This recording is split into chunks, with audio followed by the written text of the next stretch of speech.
আসসালামু আলাইকুম ওয়া রাহমাতুল্লাহ।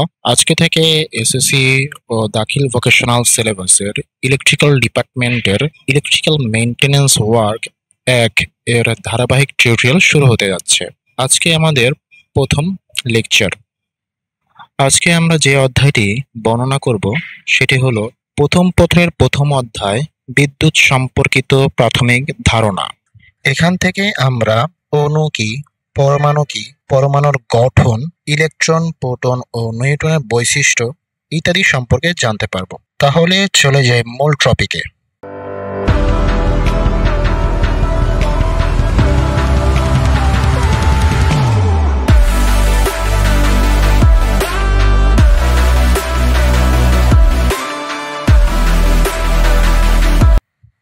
প্রথমেই আমরা ইলেকট্রন থিওরি সম্পর্কে জানি। ইলেকট্রন থিওরিতে অণু এবং পরমাণুর সংজ্ঞা দেওয়া আছে। প্রথমেই হলো অণু, অর্থাৎ অণু কি বা অণু বলতে কি বোঝায়, প্রথমে আমরা সেটা দেখি। পৃথিবীর সকল পদার্থই কতগুলো ক্ষুদ্র কণার সমষ্টি মাত্র। এই কণার নামই হচ্ছে অণু। বলতেছে পৃথিবীর সকল পদার্থই কতগুলো ক্ষুদ্র কণার সমষ্টি, এই কণার নামই হচ্ছে অণু। মৌলিক বা যৌগিক পদার্থের যে ক্ষুদ্রতম কণা ওই পদার্থের ধর্মাবলী অক্ষুণ্ণ রেখে স্বাধীনভাবে বিরাজ করতে পারে। মৌলিক বা যৌগিক পদার্থের যে ক্ষুদ্রতম কণা ওই পদার্থের ধর্মাবলী অক্ষুণ্ণ রেখে স্বাধীনভাবে বিরাজ করতে পারে তাকে ওই পদার্থের অণু বলা হয়। তাহলে এই সংজ্ঞাতে আমরা প্রথমে দেখতেছি পদার্থ। পদার্থ কি সেটা আমরা জানি না, মৌলিক এবং যৌগিক পদার্থ কি সেটা একটু দেখব। এই সম্পর্কে রসায়ন বইয়ে বিস্তারিত আলোচনা থাকে, তাও আমরা এর বেসিকটুকু জেনে নিই। প্রথমেই আমরা দেখব পদার্থ কাকে বলে। যে কোনো কিছু যা স্থান দখল করে এবং যার ভর আছে তাকেই পদার্থ বলে। সহজ ভাষায় যদি বলতে চাই, যে কোনো কিছুর যার স্থান দখল করে এবং কি যার ভর আছে তাকেই কি পদার্থ বলে। পদার্থের মৌলিক গুণ হলো এটি ঘনত্ব, ভর ও আয়তন সহ বিভিন্ন ভৌত বৈশিষ্ট্য প্রদর্শন করে। তাহলে পদার্থের মৌলিক গুণ হচ্ছে ঘনত্ব, ভর ও আয়তন। তাহলে পদার্থের কত প্রকার এখন সেটা দেখি। পদার্থ মূলত আমরা জানি তিন প্রকার, যথা কঠিন পদার্থ, যা অর্থাৎ সলিড, কঠিন বা সলিড যার আকার ও আয়তন আছে নির্দিষ্ট থাকে, যেমন লোহা ও কাঠ। অর্থাৎ কঠিন পদার্থের কি আকার এবং আয়তন কি নির্দিষ্ট থাকে, যেমন লোহা ও কাঠ। তারপর হলো তরল বা লিকুইড পদার্থ, যার নির্দিষ্ট আয়তন থাকলেও নির্দিষ্ট কি আকার থাকে না, যেমন পানি বা দুধ। অর্থাৎ একে আমি যেই পাত্রেই রাখি না কেন সেই পাত্রের কি আয়তন সে দখল করবে, কিন্তু এর নির্দিষ্ট কি কোনো আকার থাকে না, যেমন পানি বা দুধ। গ্যাসীয় পদার্থ বা গ্যাস, যার নির্দিষ্ট আকার ও আয়তন কোনোটাই থাকে না, যেমন অক্সিজেন, নাইট্রোজেন। তাহলে আমরা প্রথমে দেখলাম কি পদার্থ কি। পদার্থ হলো যে কোনো কিছু যা স্থান দখল করে এবং যার ভর আছে তাকে পদার্থ বলে।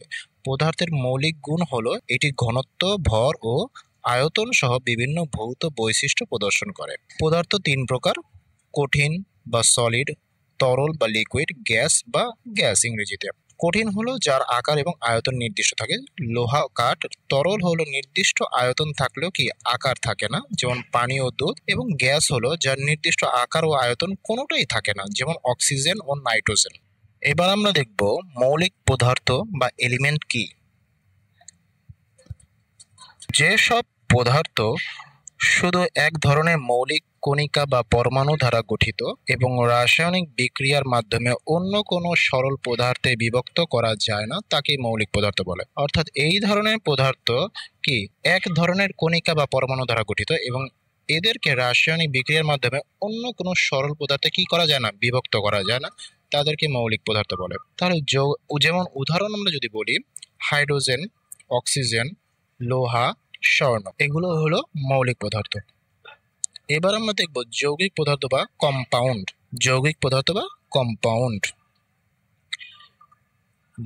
যেসব পদার্থ দুই বা ততোধিক মৌলিক পদার্থ রাসায়নিক বন্ধনের মাধ্যমে নির্দিষ্ট অনুপাতে একত্রিত হয়ে গঠিত হয় এবং রাসায়নিক বিক্রিয়ার মাধ্যমে সরল পদার্থে বিভক্ত করা যায় তাকে যৌগিক পদার্থ বলে। অর্থাৎ এই ধরনের পদার্থ দুই বা ততোধিক মৌলিক পদার্থ, এটা কি দুই বা ততোধিক মৌলিক পদার্থকে রাসায়নিক বন্ধনের মাধ্যমে একত্রিত করে যৌগিক পদার্থ গঠন করা হয়। মৌলিক পদার্থ হলো এতে এক ধরনেরই মৌলিক কণিকা বা পরমাণু থাকে, একে রাসায়নিকভাবে কি অন্য কোনো সরল পদার্থে বিভক্ত করা যায় না, অর্থাৎ একে কি কোনোভাবেই বিভক্ত করা যায় না, তাই হইলো মৌলিক পদার্থ।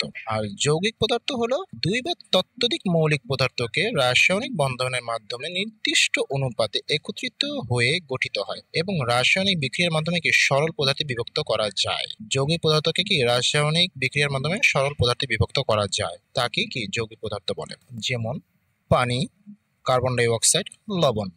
এখানে পানিকে যদি আমরা দেখি H2O, H2 হলো হাইড্রোজেন, একটি কি মৌলিক পদার্থ, ও হলো অক্সিজেন আরেকটি মৌলিক পদার্থ। তাহলে দুইটা মৌলিক পদার্থ রাসায়নিক বন্ধনের মাধ্যমে একটা নির্দিষ্ট অনুপাতে অর্থাৎ হাইড্রোজেনের পরমাণু কি দুইটা, অক্সিজেনের পরমাণু কি একটা, এই একটা নির্দিষ্ট অনুপাতে একত্রিত হয়ে কি হয়েছে, পানি গঠন করছে। আবার ঠিক একইভাবে কার্বন ডাই অক্সাইড যদি আমরা চিন্তা করি, তাহলে CO2, কার্বন একটা মৌলিক পদার্থ, অক্সিজেন আরেকটা মৌলিক পদার্থ, কার্বনের একটা পরমাণু, অক্সিজেনের দুইটা পরমাণু যুক্ত হয়ে কার্বন ডাই অক্সাইড গঠন করছে।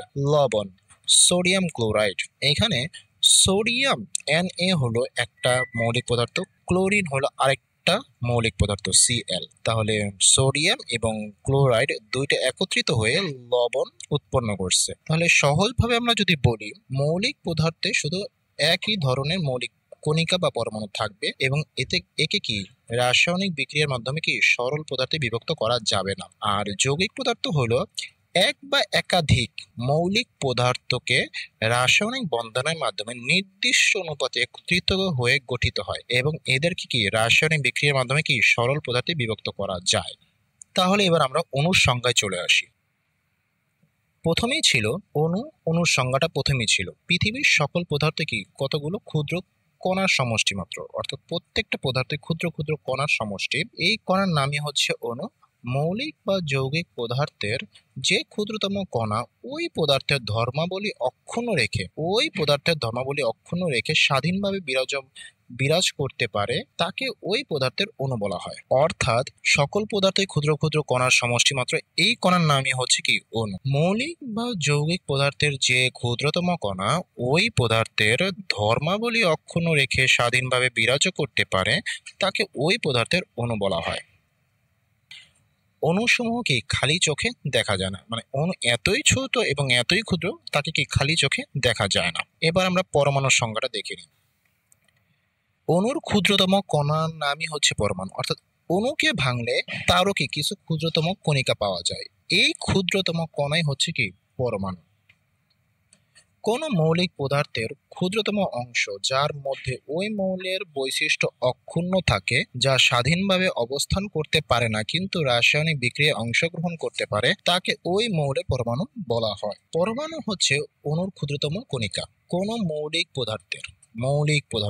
পদার্থ কি সেটা আমরা দেখেছি, যাতে শুধুমাত্র এক ধরনেরই কণিকা থাকে এবং যাকে কি রাসায়নিক বিক্রিয়ার মাধ্যমে সরল পদার্থে বিভক্ত করা যায় না, তাই হলো মৌলিক পদার্থ। তাহলে কোন মৌলিক পদার্থের ক্ষুদ্রতম অংশ যার মধ্যে ওই মৌলের বৈশিষ্ট্য অক্ষুণ্ণ রেখে, ওই মৌলেরই কি বৈশিষ্ট্য অক্ষুণ্ণ থাকে, যা স্বাধীনভাবে অবস্থান করতে পারে না। অণুর ক্ষেত্রে কিন্তু স্বাধীনভাবে অবস্থান করতে পারে, আর পরমাণুর ক্ষেত্রে স্বাধীনভাবে অবস্থান করতে পারে না কিন্তু রাসায়নিক বিক্রিয়ায় কি অংশগ্রহণ করতে পারে, তাকে ওই মৌলের পরমাণু বলা হয়। তাহলে আমরা অণু কি পরমাণু কি দেখে ফেললাম। তাহলে আমরা অণু এবং পরমাণু আরেকটু বিশ্লেষণ করি। অণুটা দেখা যাচ্ছে কি পৃথিবীর সকল পদার্থই কতগুলো ক্ষুদ্র কণার সমষ্টি মাত্র, এই কণার নামই হচ্ছে অণু। মৌলিক বা যৌগিক পদার্থের যে ক্ষুদ্রতম কণা ওই পদার্থের ধর্মাবলী অক্ষুণ্ণ রেখে স্বাধীনভাবে বিরাজ করতে পারে, তাকে ওই পদার্থের অণু বলা হয়। অণুসমূহ কি খালি চোখে দেখা যায় না। পদার্থের অণুতে ওই পদার্থের গুণাবলী বিদ্যমান থাকে। বিভিন্ন পদার্থের অণুতে পরমাণু সংখ্যাও বিভিন্ন হয়। বিভিন্ন পদার্থের অণুতে কি পরমাণু সংখ্যাও কি বিভিন্ন হয়ে থাকে। এবার আমরা দেখি পরমাণু হলো অণুর ক্ষুদ্রতম কণিকা, অর্থাৎ অণুর ক্ষুদ্রতম কণিকা হচ্ছে পরমাণু। কোন মৌলিক পদার্থের ক্ষুদ্রতম অংশ যার মধ্যে ওই মৌলের বৈশিষ্ট্য অক্ষুণ্ণ থাকে, যা স্বাধীনভাবে অবস্থান করতে পারে না কিন্তু কি রাসায়নিকভাবে বিক্রিয়ায় অংশগ্রহণ করতে পারে, তাকে ওই মৌলের পরমাণু বলা হয়। সাধারণত একটি মৌলিক পদার্থ একই ধরনের অসংখ্য পরমাণু দিয়ে গঠিত। সাধারণত কি একটি মৌলিক পদার্থ একই ধরনের অসংখ্য কি পরমাণু দিয়ে গঠিত, তবে ভিন্ন ভিন্ন মৌলিক পদার্থ ভিন্ন ভিন্ন পরমাণু দিয়ে গঠিত। অর্থাৎ ভিন্ন ভিন্ন মৌলিক পদার্থ তো ভিন্ন ভিন্ন পরমাণু বা কণা দিয়েই গঠিত হবে। হাইড্রোজেনের একটি অণুতে হাইড্রোজেনের দুইটি পরমাণু এবং অক্সিজেনের একটি অণুতে অক্সিজেনের দুইটি পরমাণু থাকে। অর্থাৎ হাইড্রোজেনের ক্ষেত্রে হাইড্রোজেনের দুটি পরমাণু থাকে এবং অক্সিজেনের ক্ষেত্রে কি অক্সিজেনের দুটি পরমাণু থাকে। পরমাণুকে ভাঙলে আবার কি পাই আমরা? ইলেকট্রন, প্রোটন এবং নিউট্রন নামক অতি ক্ষুদ্র কণিকা পাওয়া যায়। এখন আমরা পরমাণুর গঠন বিশ্লেষণ করব। পরমাণুর গঠন। পদার্থে তিনটি ক্ষুদ্র কণিকা আছে, ইলেকট্রন, প্রোটন, নিউট্রন।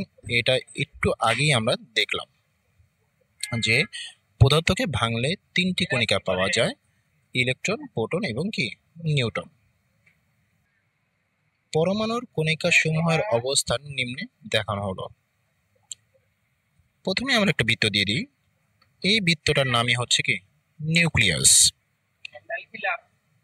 এই নিউক্লিয়াসের মধ্যেই থাকে কি প্রোটন এবং নিউট্রন। এই নিউক্লিয়াসের বাহিরে এরকম গোলাকার কিছু কি থাকে? কক্ষপথ থাকে। এই গোলাকার বৃত্তগুলোকেই বলা হচ্ছে কি কক্ষপথ। এই কক্ষপথ জুড়েই কি থাকে? ইলেকট্রন থাকে। তাহলে প্রতিটি কক্ষপথে কতগুলো ইলেকট্রন থাকবে তার একটা কি সূত্র অবশ্যই আছে। এই সূত্রটা হচ্ছে E = 2n², যেখানে n হচ্ছে কি কক্ষপথ, এই n হচ্ছে কক্ষপথ, E হচ্ছে মোট ইলেকট্রন সংখ্যা। তাহলে প্রথম কক্ষপথের জন্য n যদি 1 ধরা হয়, তাহলে E = 2 × 1²। 1 কে স্কোয়ার করলে 1ই হয়, তাহলে 2 এর সাথে 1 কে গুণ করলে কি 2 হয়। অর্থাৎ প্রথম কক্ষপথের জন্য আমরা কি n = 1 বসাইলে কি পাবো? দুটি ইলেকট্রন পাবো। তাহলে প্রথম কক্ষপথে আমরা দুটি ইলেকট্রন বসিয়ে দিই। একইভাবে দ্বিতীয় কক্ষপথের জন্য n = 2 বসাই, তাহলে E = 2 × 2²। 2² কে করলে হবে 4, তাহলে 4 × 2 = 8। অর্থাৎ দ্বিতীয় কক্ষপথে আমরা কি কয়টি ইলেকট্রন? 8টি ইলেকট্রন বসাবো। দ্বিতীয় কক্ষপথে আমরা 8টি ইলেকট্রন বসিয়ে দিলাম। এরপর হলো তৃতীয় কক্ষপথ। তৃতীয় কক্ষপথের জন্য n = 3, তাহলে E = 2 × 3²। 3 কে স্কোয়ার করলে হবে 9। 9 × 2 = 18, মানে 18টি। অর্থাৎ তৃতীয় কক্ষপথে আমরা কি 18টি ইলেকট্রন বসাতে পারবো। এই 18টি ইলেকট্রন আমরা কি বসিয়ে দিলাম।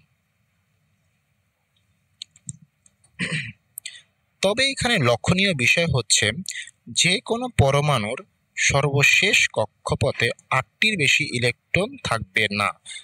অর্থাৎ এই 3 নম্বর কক্ষপথটা যদি এই পরমাণুর সর্বশেষ কক্ষপথ হইতো, তাহলে এখানে 8টির বেশি কি ইলেকট্রন আমি বসাইতে পারতাম না। এইটা তার কি সর্বশেষ কক্ষপথ না। তাই এই জন্য আমরা দেখানোর জন্য 18টি ইলেকট্রন বসাইছি। এটা কোন ধরনের পরমাণু সেটা আমরা জানি না, জাস্ট পরমাণুর গঠন চিত্রটা আমরা দেখাইছি এখানে, যার কারণে আমরা জানি না যে এই 3 নম্বর কক্ষপথটা এই পরমাণুর সর্বশেষ কক্ষপথ কিনা। যদি এটা সর্বশেষ কক্ষপথ হইতো, তাহলে এখানে 8টির বেশি কি ইলেকট্রন বসতো না। এইখানে সেটাই বলছে যে কোনো পরমাণুর সর্বশেষ কক্ষে 8টির বেশি ইলেকট্রন থাকবে না এবং যে কোনো কক্ষে 18টির বেশি ইলেকট্রন থাকবে না। অর্থাৎ যে কোনো পরমাণুই হোক না কেন, 18টির বেশি ইলেকট্রন একটা কক্ষে থাকতে পারবে না। এবং যদি শেষ কক্ষপথ হয়, সেখানে কি 8টির বেশি ইলেকট্রন থাকবে না। অর্থাৎ শেষ কক্ষপথে 8টির বেশি ইলেকট্রন থাকবে না, আর যে কোনো কক্ষপথে 18টির বেশি ইলেকট্রন থাকবে না। এখানে তাহলে আমরা প্রথমেই দেখলাম যে পদার্থকে কি 3টি ক্ষুদ্র কণিকা আছে, ইলেকট্রন, প্রোটন, নিউট্রন। এটাকে আমরা আরেকটু বিশ্লেষণ করি। প্রথমেই আমরা জানি কি পদার্থ অর্থাৎ যার স্থান আছে, যা জায়গা দখল করে, তাকে পদার্থ বলে। তাহলে পদার্থকে আবার কি ভাঙলে আমরা কি পাই? অণু পাই। পদার্থকে ভাঙলে আমরা কি পাই? অণু পাই। অণুকে ভাঙলে আবার কি পাই? আমরা পরমাণু পাই। এখন হলো পরমাণুকে ভাঙলে আমরা কি পাই? পরমাণুকে ভাঙলে আমরা প্রথমে পাবো ইলেকট্রন এবং পরে আমরা পাবো কি নিউক্লিয়াস। ইলেকট্রন পাবো আর কি নিউক্লিয়াস পাবো। ইলেকট্রন কোথায় থাকে? বিভিন্ন পরমাণু কি কক্ষপথে ঘূর্ণায়মান অবস্থায় থাকে। আর নিউক্লিয়াস কি থাকে? একেবারে কেন্দ্রে থাকে, যেটা আমরা চিত্রের সাহায্যে দেখাইছিলাম। নিউক্লিয়াসকে ভাঙলে আবার পাবো আমরা কি প্রোটন এবং নিউট্রন। নিউক্লিয়াসকে ভাঙলে আমরা কি পাবো? প্রোটন এবং নিউট্রন। তাই পরমাণুকে ভাঙলে কি পাওয়া যায়? Electron, proton, neutron. অথবা আমরা যদি বলি পরমাণুকে ভাঙলে ইলেকট্রন এবং নিউক্লিয়াস পাওয়া যায়, নিউক্লিয়াসকে ভাঙলে আবার কি প্রোটন এবং নিউট্রন পাওয়া যায়। তাই সহজভাবে যদি বলা যায় যে পরমাণুকে ভাঙলে তিনটি কণিকা পাওয়া যায়, এক হলো ইলেকট্রন, প্রোটন এবং কি নিউট্রন। তাহলে নিউক্লিয়াসকে ভাঙলে কি পাওয়া যায়? প্রোটন এবং নিউট্রন। তাহলে নিউক্লিয়াস কি প্রোটন এবং নিউট্রনের যোগফল হিসেবে আমরা বলতে পারি। এখন আমরা দেখি একটু পরমাণুকে ভাঙলে ইলেকট্রন, প্রোটন এবং নিউট্রন কোথায় থাকে, পরমাণুর কোথায় কোথায় এগুলো থাকে সেটা একটু আমরা বিশ্লেষণ করব। পরমাণুতে কি থাকে? ইলেকট্রন, প্রোটন এবং নিউট্রনের অবস্থান চিত্র সাথে দেখিয়ে দিই। আমরা প্রথমেই লাল গোলাকার বৃত্ত কিছু দিয়ে নিলাম। এই বৃত্ত কি বলতেছে? নিউটন। অর্থাৎ নিউটনের কোনো কি থাকে না, চার্জ থাকে না। হ্যাঁ, এ না হয় পজিটিভ না হয় নেগেটিভ, অর্থাৎ নিউট্রাল অবস্থায় থাকে, তাই একে নিউট্রন বলা হয়। তারপরে আমরা পজিটিভ চার্জ যুক্ত যেটা দিলাম তাকে বলা হয় প্রোটন। অর্থাৎ প্রোটন কি থাকে? পজিটিভ চার্জ যুক্ত অবস্থায় নিউটনের সাথেই থাকে। তাহলে এই নিউটন এবং প্রোটন দুইটা যুক্ত হয়ে কি হয়? নিউক্লিয়াস হয়, সেটা আমরা দেখেছি। তাহলে প্রোটন এবং নিউটন মিলে কি হয়? নিউক্লিয়াস, যেটা কি একেবারে কেন্দ্রের মাঝখানে থাকে, অর্থাৎ একেবারে মধ্যবিন্দুতে থাকে, কোনো পরমাণুর একেবারে কেন্দ্রে অবস্থান করে। এই পরমাণুর কেন্দ্রকে ঘিরে কতগুলো বৃত্ত বা গোলাকার পথ থাকে, এই পথগুলোকে বলা হয় কি? কক্ষপথ। এই কক্ষপথেই কি থাকে? নেগেটিভ চার্জযুক্ত ইলেকট্রন থাকে। এই নেগেটিভ চার্জযুক্ত গুলোই হচ্ছে ইলেকট্রন। আশা করতেছি এই চিত্রের সাহায্যে আমরা প্রোটন, নিউট্রন এবং ইলেকট্রনের অবস্থান চিত্রটা সুন্দরভাবে ব্যাখ্যা করতে পেরেছি। তাহলে আমরা দেখে ফেললাম পরমাণুর গঠন চিত্রের সাহায্যে, এবং পরমাণুর ভিতরে যে ইলেকট্রন, প্রোটন এবং নিউট্রন থাকে তাও আমরা চিত্রের সাহায্যে ব্যাখ্যা করেছি। এবার আমরা দেখব ইলেকট্রন, প্রোটন এবং নিউট্রনের বৈশিষ্ট্য, অর্থাৎ ইলেকট্রন, প্রোটন, নিউট্রন কি সেগুলো আমরা একটু দেখি। প্রথমে হচ্ছে ইলেকট্রন। ইলেকট্রন হচ্ছে পরমাণুর ক্ষুদ্রতম কণিকা যা নিউক্লিয়াসের চারিদিকে কক্ষপথে ঘুরে। এটা আমরা দেখেছি যে নিউক্লিয়াসের চারিদিকে কিছু কক্ষপথ থাকে, ওই কক্ষপথে কি থাকে? এই ইলেকট্রনগুলোকে ঘুরতে থাকে এবং নেগেটিভ বা ঋণাত্মক চার্জ বহন করে। এটা আমরা দেখেছি যে ইলেকট্রন কি নেগেটিভ চার্জ বহন করে। ইলেকট্রনের সংকেত কি? ই ইনভার্স। প্রোটন। প্রোটন হচ্ছে পরমাণুর একটি ক্ষুদ্রতম কণিকা যা পরমাণুর কেন্দ্রে অবস্থান করে। অর্থাৎ প্রোটন কি নিউক্লিয়াসে থাকে। অর্থাৎ নিউটনের সাথে প্রোটন থাকে কি নিউক্লিয়াসে, অর্থাৎ কোনো পরমাণুর কেন্দ্রে কি থাকে? প্রোটন থাকে। প্রোটন কি ধনাত্মক বা পজিটিভ চার্জ বহন করে।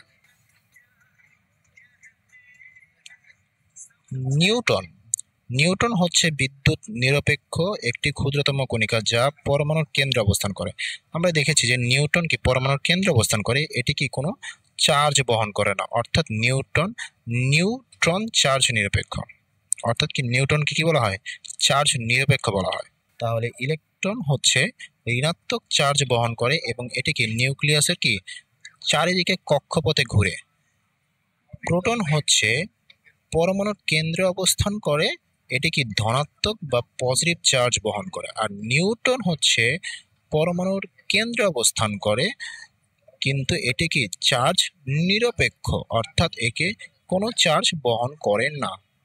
এখন আমরা ইলেকট্রন ও প্রোটনের মধ্যে পার্থক্যটা দেখে নিই, যে ইলেকট্রন এবং প্রোটনের মধ্যে পার্থক্যটা মূল কি। Electron, proton. ইলেকট্রন কি নেগেটিভ বা ঋণাত্মক চার্জ বহন করে, আর প্রোটন কি পজিটিভ বা ধনাত্মক চার্জ বহন করে। ইলেকট্রনের ভর হচ্ছে 9.109 ইন্টু 10⁻³ কেজি ভর, যা কি প্রোটনের তুলনায় প্রায় 1836 গুণ কম। তাহলে প্রোটনের ভর কত? 1.673 ইন্টু 10⁻27, 10⁻27, আর ইলেকট্রনের ক্ষেত্রে 10⁻31। তাহলে প্রোটনের ভর হচ্ছে 1.673 ইন্টু 10⁻27 কেজি ভর, আর ইলেকট্রনের ক্ষেত্রে 9.109 ইন্টু 10⁻31 কেজি ভর, যা কি প্রোটনের তুলনায় 1836 গুণ কম। পরমাণুর নিউক্লিয়াসের বাইরে এবং নির্দিষ্ট শক্তি স্তরে ঘূর্ণায়মান অবস্থায় থাকে। আমরা জানি কি ইলেকট্রন সমূহ কি পরমাণুর বিভিন্ন নিউক্লিয়াসের বাহিরে, ইলেকট্রন সমূহ কি পরমাণুর নিউক্লিয়াসের বাহিরে এবং নির্দিষ্ট শক্তি স্তরে কি ঘূর্ণায়মান অবস্থায় থাকে। আর প্রোটন হচ্ছে পরমাণুর কেন্দ্রে অর্থাৎ নিউক্লিয়াসে অবস্থান করে। ইলেকট্রন হচ্ছে বৈদ্যুতিক ও চৌম্বকীয় ক্ষেত্রে সহজেই প্রভাবিত হয়, কারণ কি এটি নেগেটিভ চার্জ বহন করে। আর বৈদ্যুতিক ও চৌম্বকীয় ক্ষেত্রে অপেক্ষাকৃত কম প্রভাবিত হয়, কারণ এটি কি পজিটিভ চার্জ বহন করে। তাহলে আমরা ইলেকট্রন এবং প্রোটনের মধ্যে পার্থক্যটা দেখে ফেললাম। এখন আমরা অনুশীলনের প্রশ্নগুলো সমাধান করি। প্রথমে হচ্ছে অতি সংক্ষিপ্ত প্রশ্ন। পরমাণুর নিউক্লিয়াসে কোন কোন কণিকা থাকে? পরমাণুর নিউক্লিয়াসে দুই ধরনের কণিকা থাকে আমরা জানি, নিউট্রন এবং প্রোটন। ইলেকট্রন কি চার্জ বহন করে? নেগেটিভ চার্জ বহন করে। প্রোটন কি চার্জ বহন করে? পজিটিভ চার্জ বহন করে। নিউটন কি ধরনের চার্জ বহন করে? নিউটন কোনো চার্জ বহন করে না, এটি কি চার্জ নিরপেক্ষ। পরমাণুর কেন্দ্রে কোন কণিকা থাকে? পরমাণুর কেন্দ্রে নিউক্লিয়াস থাকে। নিউক্লিয়াস আবার দুই ধরনের কণিকা থাকে, নিউট্রন এবং প্রোটন। সংক্ষিপ্ত প্রশ্ন যদি আমরা যাই, পরমাণুতে সাধারণত কয়টি কণিকা থাকে ও কি কি? পরমাণুতে সাধারণত 3টি কণিকা থাকে, ইলেকট্রন, প্রোটন এবং নিউট্রন। ইলেকট্রন কি, প্রোটন কি, নিউট্রন কি, সেটা আমরা এর আগে ব্যাখ্যা করেছি। ইলেকট্রন হচ্ছে পরমাণুর ক্ষুদ্রতম কণিকা, যা নিউক্লিয়াসের চারিদিকে কক্ষপথে ঘুরে এবং নেগেটিভ বা ঋণাত্মক চার্জ বহন করে। ইলেকট্রন কি সংকেত হচ্ছে ই ইনভার্স। প্রোটন হচ্ছে পরমাণুর একটি ক্ষুদ্রতম কণিকা, যা পরমাণুর কেন্দ্রে অবস্থান করে। প্রোটন কি ধনাত্মক বা পজিটিভ চার্জ বহন করে। আর নিউট্রন হচ্ছে বিদ্যুৎ নিরপেক্ষ একটি ক্ষুদ্রতম কণিকা, যা পরমাণুর কেন্দ্রে অবস্থান করে। এটি কোনো চার্জই বহন করে না, অর্থাৎ নিউটন চার্জ নিরপেক্ষ। এই তিনটেই সংক্ষিপ্ত প্রশ্ন এখানে ছিল। তাহলে ইলেকট্রন কি, প্রোটন কি, নিউটন কি আমরা জেনে ফেলেছি। এখন আমরা দেখব পারমাণবিক ভর এবং পারমাণবিক সংখ্যা কি। তাহলে পারমাণবিক ভর বা অ্যাটমিক মাস। পারমাণবিক ভর বা অ্যাটমিক মাস হলো একটি পরমাণুর ভর, যা সাধারণত পরমাণুর একক বা ডাল্টনে প্রকাশ করা হয়। পরমাণুর একক বা ডাল্টনে প্রকাশ করা হয়। একটি পরমাণুর প্রোটন, নিউট্রন ও ইলেকট্রনের সম্মিলিত ভরকেই পারমাণবিক ভর বলে। আমরা জানি যে পরমাণুতে 3 ধরনের কণিকা থাকে। একটি পরমাণুর প্রোটন, নিউট্রন ও ইলেকট্রনের সম্মিলিত ভরকে কি পারমাণবিক ভর বলে। আমরা জানি পরমাণুকে ভাঙলে 3 ধরনের কণিকা পাওয়া যায়, প্রোটন, নিউট্রন ও ইলেকট্রন। তাহলে এই 3 ধরনের কণিকার মোট ভরই হচ্ছে পারমাণবিক ভর। তবে যেহেতু ইলেকট্রনের ভর খুবই ছোট, অর্থাৎ ইলেকট্রনের ভর খুবই নগণ্য, তাই সাধারণত প্রোটন ও নিউট্রনের ভরই পারমাণবিক ভরের মূল অংশ। তাহলে এই প্রোটন এবং নিউট্রনের ভরটাই কি পারমাণবিক ভরের মূল অংশ হিসেবে বিবেচনা করা হয়, কারণ কি ইলেকট্রনের ভর খুবই নগণ্য। পারমাণবিক সংখ্যা বা অ্যাটমিক নাম্বার। পারমাণবিক সংখ্যা বা অ্যাটমিক নাম্বার হলো একটি পরমাণুর নিউক্লিয়াসে থাকা প্রোটনের সংখ্যা। অর্থাৎ একটি পরমাণুতে যে নিউক্লিয়াস আছে, সেই নিউক্লিয়াসে প্রোটনের সংখ্যাটাই হচ্ছে কি পারমাণবিক সংখ্যা। তাহলে পরমাণুর নিউক্লিয়াসে থাকা প্রোটনের সংখ্যাই কি পারমাণবিক সংখ্যা।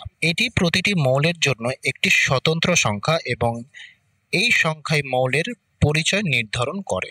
অর্থাৎ ওই মৌলের পারমাণবিক সংখ্যাটা হচ্ছে ওই মৌলের বা ওই পরমাণুর নিউক্লিয়াসে থাকা কি প্রোটনের সংখ্যা। এই প্রোটনের সংখ্যাটাই হচ্ছে কি পারমাণবিক সংখ্যা। তাহলে পারমাণবিক ভর কি এবং পারমাণবিক সংখ্যাটা কি সেটা আমরা দেখলাম। তাহলে পারমাণবিক ভর এবং পারমাণবিক সংখ্যা কি আমরা দেখলাম। এখন আমরা রচনামূলক প্রশ্ন দেখব। অণু ও পরমাণু বলতে কি বোঝায়?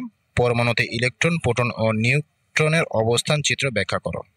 অণু এবং পরমাণু কি সেটা আমরা দেখেছি এবং এর মধ্যে ইলেকট্রন, প্রোটন এবং নিউট্রনের চিত্র আমরা দেখেছি। এই হলো অণু, এই হলো পরমাণু, এদের সংজ্ঞাটা দিয়ে দিতে হবে। আর আমরা পরমাণুর গঠন হিসেবে যেখানে আমরা দেখেছিলাম যে ইলেকট্রন, প্রোটন এবং নিউট্রনের বিভিন্ন অবস্থান চিত্রটা সেটা দিতে হবে এবং এটা বিশ্লেষণ করতে হবে, যেটা আমরা বিশ্লেষণ করেছি স্লাইডের মাধ্যমে। তাহলে অণু হচ্ছে পৃথিবীর সকল পদার্থের কতগুলো ক্ষুদ্র কণার সমষ্টি মাত্র। এই কণার নামই হচ্ছে অণু। মৌলিক বা যৌগিক পদার্থের যে ক্ষুদ্রতম কণা ওই পদার্থের ধর্মাবলী অক্ষুণ্ণ রেখে স্বাধীনভাবে বিরাজ করতে পারে তাকে ওই পদার্থের অণু বলা হয়। অণু সমূহ কি খালি চোখে দেখা যায় না, এটাই হলো অণুর সংজ্ঞা, এটা দিতে হবে এবং পরমাণুর সংজ্ঞাটা দিতে হবে। পরমাণু, অণুর ক্ষুদ্রতম কণাই হচ্ছে পরমাণু।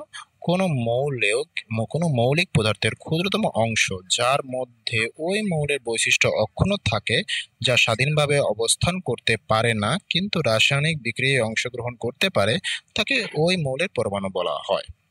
তাহলে অণু এবং পরমাণুর সংজ্ঞা দিয়ে দিতে হবে। এরপরে হচ্ছে পরমাণুর গঠনটা চাইছে, অর্থাৎ পরমাণুতে ইলেকট্রন, প্রোটন এবং নিউট্রনের অবস্থান চিত্রটা দেখাইতে বলছে। তাহলে অবস্থান চিত্রটা হচ্ছে প্রথমেই যেটা দিছে সেটা হলো কি নিউক্লিয়াস, এবং নিউক্লিয়াসের চারিদিকে কিছু কক্ষপথ থাকে।